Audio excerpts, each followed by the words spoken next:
Bismillahirrahmanirrahim. Assalamualaikum warahmatullahi wabarakatuh. Welcome back to my channel. Selamat sore menjelang malam untuk rekan-rekan guru sekalian. Jadi langsung saja pada video kali ini tentunya Bapak Ibu sudah melihat di layar monitor ya, layar monitor kami, bahwasanya judul video kita pada hari ini video ketiga. Tentunya pastinya Bapak Ibu ya cek kategori guru honorer P1 tanpa formasi ya, yang masuk kategori belum aman terkait formasi linear di P3K 2023. Di sini admin tidak menakut-nakuti Bapak Ibu selaku P1, tetapi ini di sini kita berbicara mengenai kenyataan yang ada, dan tentunya kita akan sandingkan dengan upaya-upaya dari forum honorer bagaimana memperjuangkan nasib P1 tanpa formasi, dan juga kredibilitas dari Kemendikbud bagaimana Bapak Ibu ya berprinsip untuk menuntaskan P3K ya. Sebelum kita lanjut, bagi rekan-rekan guru yang baru pertama kali menemukan atau mampir di channel ini, jangan lupa tekan tombol subscribe dan aktifkan lonceng notifikasinya agar setiap hari Bapak Ibu bisa mendapatkan update informasi terbaru seputar P3K di tahun 2023. Nah, di sini P1 tanpa formasi ya. Jadi kategori P1 tanpa formasi yang masuk kategori belum aman terkait formasi linear di P3K 2023. Sebenarnya begini Bapak Ibu, kita belajar pengalaman di tahun 2022 bahwasanya ada 19.000 ya, 13 itu P1 tidak mendapatkan kebutuhan karena selain terkendala di formasi yang tidak diajukan oleh Pemda, kendala kedua adalah mapelnya itu masuk dalam kategori mapel berlebih atau mapelnya itu mapel gemuk, sehingga tidak mendapatkan tidak linear dengan formasi yang tersedia Bapak Ibu, sehingga menyebabkan itu tidak terdapat kebutuhan. Ini yang kita bahas sebagai kategori yang belum aman terkait formasi linear di seleksi P3K 2022 harusnya ya, seleksi P3K 2022 menuju di tahun 2023. Kenapa? Mudah-mudahan saja salah satu solusi yang bisa diterapkan oleh pemerintah untuk bisa mengakomodir yang 19.000, kalau kita lihat dari perjuangan dari teman-teman honorer, itu seharusnya ada penataan linearitas yang baru Bapak Ibu. Jadi penataan linearitas yang baru menurut admin pribadi cocoknya itu dikondisikan dengan mapel berlebih yang ada pada diri P1 tanpa formasi. Ini sekadar saran saja Bapak Ibu ya. Oke, kita langsung saja to the point Bapak Ibu. Nah, di sini kita lihat dulu ya di salah satu artikel ya di bulan Desember sebenarnya 2022. Di sini memang dikatakan 19.000 P1 bakal tidak terakomodir di P3K 2023. Solusi ini layak dipertimbangkan. Nah, ini langsung dirilis di salah satu media elektronik yang cukup terkenal ya, yaitu jpnn.com Bapak Ibu. Di sini dikatakan diperkirakan 19.013 guru lulus passing grade tidak akan terakomodir dalam seleksi P3K 2023. Penyebabnya apa? Penyebabnya adalah mereka mengajar di mata pelajaran atau mapel yang jumlah gurunya berlebih. Ini yang admin katakan tadi. Salah satu yang menjadi batu sandungan bagi 19.013 P1 tanpa formasi di tahun 2023 yaitu karena mereka memang mengajar di mapel ya yang jumlah gurunya berlebih. Contoh misalkan bahasa Inggris ya, bahasa Inggris misalkan formasi yang dibutuhkan daerah ya, misalkan untuk guru bahasa Inggris, formasi yang dibutuhkan daerah itu anggaplah 30.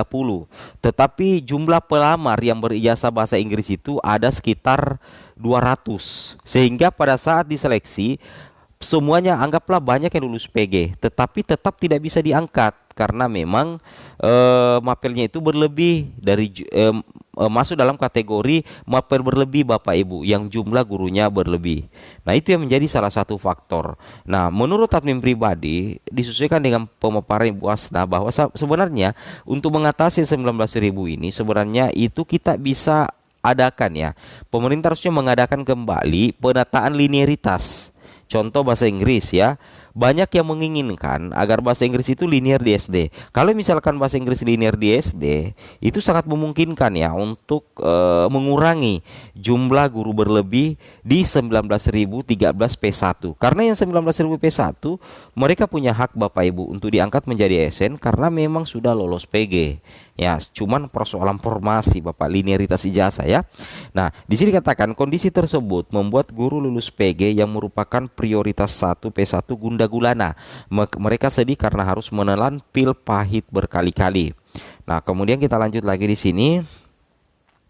Nah, di sini dikatakan bahwasanya saya sedih sekali karena 19.000 P1 bakal tidak terangkat di tahun 2023. Ini dipaparkan ya, dikatakan oleh Ketua Umum Forum Guru Honorer Negeri Lulus Passing Grade seluruh Indonesia, FGHNLPSI, Ibu Heti Kustrianingsi kepada jpnn.com, Bapak Ibu. Nah, jadi fakta tersebut sangat tidak sinkron dengan kebijakan pemerintah yang berencana akan memblok gaji P3K di dana alokasi umum mulai tahun depan. Sebenarnya tidak ada masalah ya. Sebenarnya kalau persoalan gaji P3K itu tidak ada kaitannya dengan 19.000 P1. Karena yang menjadi batu sandungan bagi 19.000 P1 itu adalah ketersediaan formasi. Artinya bagaimana caranya pemerintah agar mapel berlebih ini diatasi dengan adanya penataan linearitas dan formasi yang ada. Saya rasa seperti itu ya. Cukup simpel sebenarnya. Jadi sisa bagaimana pemerintah mengakali ini yang 19.000 P1 agar bisa terangkat di tahun 2023. Nah, bukan persoalan gaji sebenarnya Bapak Ibu. Persoalan gaji itu di belakangan ya, ketika memang sudah diangkat nantinya. Seharusnya kalau mau ada perubahan kebijakan soal gaji P3K, Pemda pasti mengusulkan seluruh P1 agar tidak ada yang tersisa. Heti juga menawarkan solusi agar 19.000 lebih guru P1 terangkat semuanya tahun depan. Caranya P1 ditempatkan di daerah yang kebutuhannya banyak, tetapi peminatnya kurang. Ini juga benar ya, ini juga benar yang dikatakan oleh Ibu Heti Kustrianingsi, bahwa solusi ya agar 19.000 ini bisa diangkat, itu caranya P1 ditempatkan di daerah yang kebutuhannya banyak tetapi peminatnya kurang. Ini juga bisa. Ini juga bisa. Selain dari saran dari admin pribadi, itu harusnya ada penataan ulang terhadap linearitas dan bagaimana mempertimbangkan agar guru bahasa Inggris itu bisa linear di SD ya.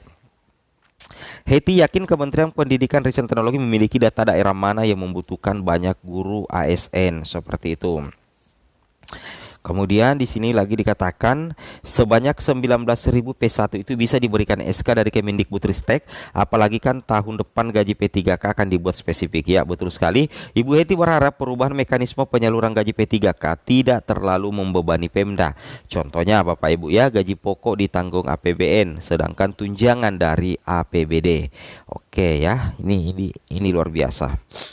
Kemudian Bapak Ibu perlu memahami bahwa nantinya Bapak Ibu yang muncul keterangan notifikasinya di SSCSN Anda mendapatkan penempatan, berarti Bapak Ibu silakan cek ya, silakan tunggu pengumuman di tanggal 23 Februari tahun 2023.